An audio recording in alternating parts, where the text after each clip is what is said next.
What if God's love isn't just out there somewhere, but flowing through every part of creation, even including those we struggle to welcome, as well as those we love dearly? Where might we notice it today? Welcome to Perspectives, a podcast where the clergy women of the First United Methodist Church of San Diego share their musings on scripture, theology, and what it has to do with us. Hello, welcome to Perspectives. This is Hannah Ka, and I'm here in the studio with Reverend Brittany. Here we are continuing our series on the unexpected divine in surprising places today, based on John chapter 1, verses 3 and 4, short and sweet. This is how it goes. All things came into being through him, and without him, not one thing came into being. What has come into being in him was life, and the life was the light of all people. So, Reverend Brittany, what do you hear in these short verses? I think I'm convicted. I think, I think when you read scripture, at least for me, in this particular case, I feel convicted because I think of all of the people that I don't necessarily agree with, right? Or people that I think are not necessarily living into God's light. And yet, still, they have God's light in them. They were created, right? They have the divine image, sparkle. Exactly, that light, right? That divine light is within them. And even though I don't always see it, doesn't take away from the fact that every person in humanity, all of God's creation, whether that's human beings or the plants, the animals, whatever it is, was created in the light of God, right? Yes. Yeah. And we may not be able to see it, but God can see them. But God can see in every creature. I think I need to start praying, Reverend Hannah, like, God, help me to see your people the way that you do. That was my father-in-law's prayer every day. Really? Yes. It really is true. Yes. Because with all that happens in the world, right, and you were inundated with information and information overload, and it can become very polarizing. Yes. Where it's us versus them, me versus him, all of that kind of stuff. And you really forget that at the core of who we are is created. Yes. And that is actually my prayer every time I go into a meeting or a place where I know that I have people that I struggle to welcome. And I think you're not too far away from the author of John, the fourth gospel, because people said God is God of Israel, and there are Greeks who are saying the Logos is the Zeus, and so they have their understanding of God and their idea and their reality. And there are also these Christian folks who have come to follow Jesus, but not so sure about them. So there are disagreements in that time, and John, or the author of this fourth gospel, creatively and beautifully wove them together so that he could speak to the Greeks, the Jews, and the Christians, and whoever else was there in disagreement. Because disagreement is a part of what it means to be human, right? It's a part of what it means to be a part of God's creation. We're not always going to agree, and I don't think that that's the point. But I think the core of it is to try to always remember that we're more connected than we choose to believe. Yes. That we have more in common than we understand often. No matter what color of your skin is, no matter what faith, tradition, and culture you're brought up in, if we believe that there's a little bit of divine sparkle in every human person, no matter what language that is, wouldn't the world be more welcoming of the divine? Oh, wouldn't it? I'm going to tell a story, Reverend Hannah, because it's the truth. When I graduated from college and I did a year of service in Chicago, I lived with 15 other people who had just graduated from college. Very limited budget, right? And I assume that we're going to get there, and because we've all applied to this program, that we're all coming at it from the same vantage point. Naivete, of course, 22, right? And one of my roommates and I, did not get along to the point that we had to like sign an agreement that we wouldn't argue in the house, right? And there was this one night it was a Catholic-based organization, and we had like a spiritual retreat. And one night we had to like pass this candle around and like look in each other's eyes and like, you know, have a moment of silence. And I could not stand this girl. Okay. It was bad.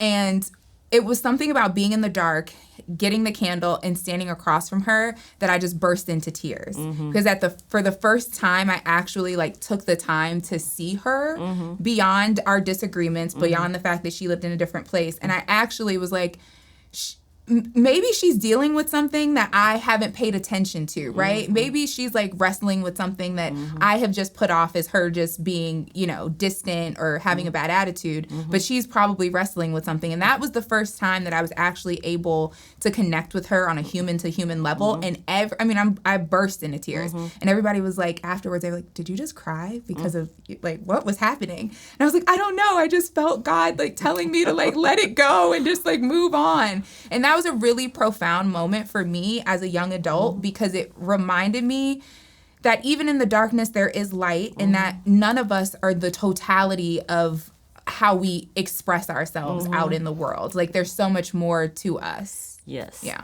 And now that I hear your story, I think about myself. Hanukkah 30 years ago, 40 years ago, or even 10 years ago would have been different versions of Hanukkah. And we continue to become a new person, different person who shines the divine sparkle in a different way. The seed is there, but we don't polish them well enough. Right. It takes a life experience and whole lot of challenges in our lives than just good old days. Correct. And I see the author of the fourth evangelist using simple words like come into being. And the life was light. So there are mainly two verbs in Greek. Come into being, which means become, and was is the be verb. And both of them were used in a past incomplete tenses. That is started in the past, but it's not done yet. Correct. Yeah. So the divine, the unexpected divine is not done working through every sparkle that's planted in all creation, and it's going in towards the perfection. Or toward John the wholeness. Wesley. Wholeness. Yes, wholeness. Yes. So all that is to say, how often do we get frustrated and angry at someone for one incident? Correct. Yeah. Without seeing the whole spectrum of that person's life and relationship that has formed that person and the struggles that person is going through. So all that is to say, last week we talked about eternity now, and that expansion of time horizon is now opening us up to all people, continuing to become. Yeah. I remember there was I think it was America's Next Top Model first season or something, that this woman said, she was like a beauty queen, and she would always say, I may not be able to speak your language, but I realize that a smile is universal. And it's so true, and I've taken that with me, because there have been so many instances when I've traveled across, the world, and I'm like, I don't know what you're saying, but I'm going to smile, and realize that it's hard for everybody, but it costs nothing to show kindness to someone. It costs nothing to remind them that they are seen and that they are a beautiful part of God's creation too. Even if I don't have the words, my gestures and my interactions with them can show that too. Yes. So the genuine nature within you, doesn't require a lot of translation. Yeah, no. It just speaks to each other, and you recognize the goodness when you see it in others too. Yeah. I think it's so much easier to call out what's not right, right? Or somebody who doesn't agree with you, or somebody who you don't feel like is walking in the way of the light. It's so much easier to call out those things. We don't really spend the time calling out the good things that someone did, or the way in which they're, the positive things about them. It's really easy for us to say, I don't like that, they did this, but you also didn't think about the good things that they've done in the world, That is true. And there's no absolute goodness or badness in the world. So going back to the scripture and verse 3 and 4, verse 3, I see the creation here. So we talked about in the beginning in chapter verse 1 last week, and we are continuing the same theme. All things came into being through him, and without him not one thing came into being. So this one verse with few words, they're all same words, repeating in two different ways. Few words, the author is expanding the horizon to include the Jews, the Christians, and the Greeks, and everyone through creation. And then the next verse brings sustenance part of it. What has come into being in him was life. And the life was the light of all people. So not only the word, the logos, whether it's in Greek tradition or Sophia in the Jewish tradition, or the word in Christian tradition, came into being and gave life to all people and light to all people. So that gives me a little assurance that we don't have to struggle so hard. We just follow the life and the light. And that's probably why the Gospel of John has a lot of I am the light, the life, I am the way, for us to follow the concrete example of the incarnate divine. So I just love John chapter 1. Yeah. I mean, if we take it back to Genesis, God dwelled over the face of the dark, deep waters, right? And John is saying that light broke through that darkness, essentially, right? And so I think that, at least for me, when I'm in a dark place, I am looking deeply for a glimmer, a glimpse, a cracked window, a sunshine, an artificial light even. I will take whatever, because it can get so dark, right, in feeling alone or feeling disenfranchised or feeling marginalized or disrespected. All of those things can just make you feel like there's no hope. It's all dark. But John is saying that, okay, yeah, there is darkness, but the light of God continues to shine in each and every one of us, no matter what. Yes. Yeah. Yeah. And it's not in these two verses, but when John talked about the darkness and the light driving out the darkness, he uses the past tense with the darkness and uses the present progressive with the light. So one thing comes before us, but there is always something else. Always. The light coming in and lifting us up. So that's the good part of this John chapter 1. Yeah. If you pay attention to all the verbs and tenses and nouns that he chose to use, it just gives me a lot of hope. And if I can get a glimpse of it from a second, third, fourth hand translation, think about the impact his writing has had in the people who lived in his contemporary world. Yeah, especially for those, like you were talking about, the Greeks, like, who were very heady. Broadly speaking, right? They weren't smarter than anybody else, but they may have thought they were. And so John's language is so beautiful, but it's poignant, and it pulls together, these similes and these metaphors that he uses to, like, draw the people in, I think is a beautiful way that his light shines through and continues to shine through. Yes. Yeah. weaving the Creator God and the logos of the Greek philosophy and the incarnation and Christian theology. And that actually brought the divine closer to everyday life.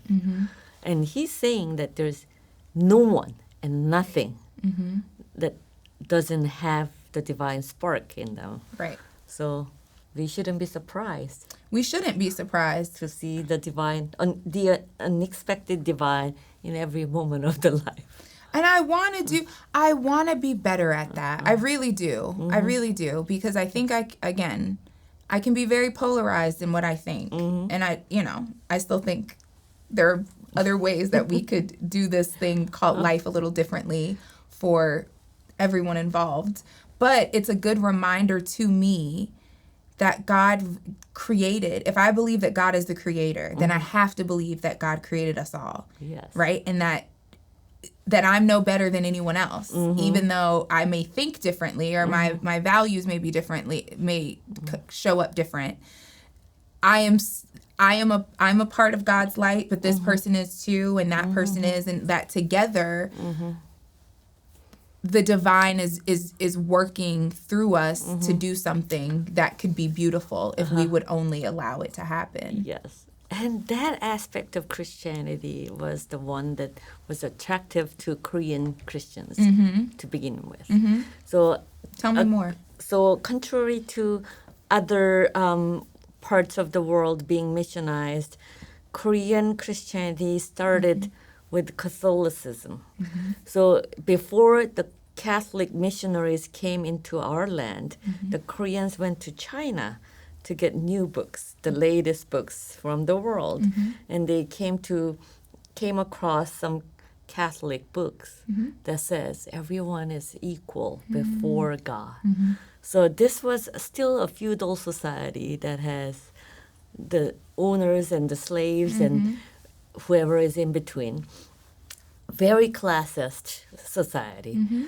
And this Confucian scholar came to read this book, everyone is equal before God. And he came back and brought this back to Korea and started practicing this principle with his household. He freed all the slaves and he equaled himself with whoever else is in the house. And it became a threat to the social order later on. Shocking. So he was persecuted by the king later on. But that was very attractive to people who were living under the Roman Empire in John's time or living under the king's regime in Korea or other places, that we all have the equal value. Absolutely. Inherent dignity before God and the divine sparks in us. Well, it goes, that's why folks didn't want enslaved Africans to read the Bible, that they would take out, they would give, it was called the Slaves Bible, where they would take out the part where there's neither slave nor free and blah, blah. They took all that out, right? And it was this idea that if these people knew how to read and they could get into this word, then they would realize that God intends for us all to be equal and to all be children of God. So the more people are separated, and divided, the more we continue to pull away from that that grounding piece that we are all created in God's image. Yes. And aren't we ashamed of the fact that we have limited the radical aspects of the gospel, that Jesus came to be persecuted for this radical claim that everyone is equal before God? See, that's where I get the polarizing, because I'm like, how do we not? I mean, it's so beautiful, and it's like, it's so simple, but we don't act it out. You know what I mean? It's like, of course, we grow up even in school, right? I remember being in elementary school, and it was, we're all children of God, God loves us all kind of thing. And then you get older, and it's like, well, I don't like what you did there. And it's just, you start to be pulled against each other, you know what I mean? Yes. Like, we're not all the same anymore. in a way that you don't think about when you're a kid. Like, kids will run up to anyone and, like, give them hugs and, you know, talk to...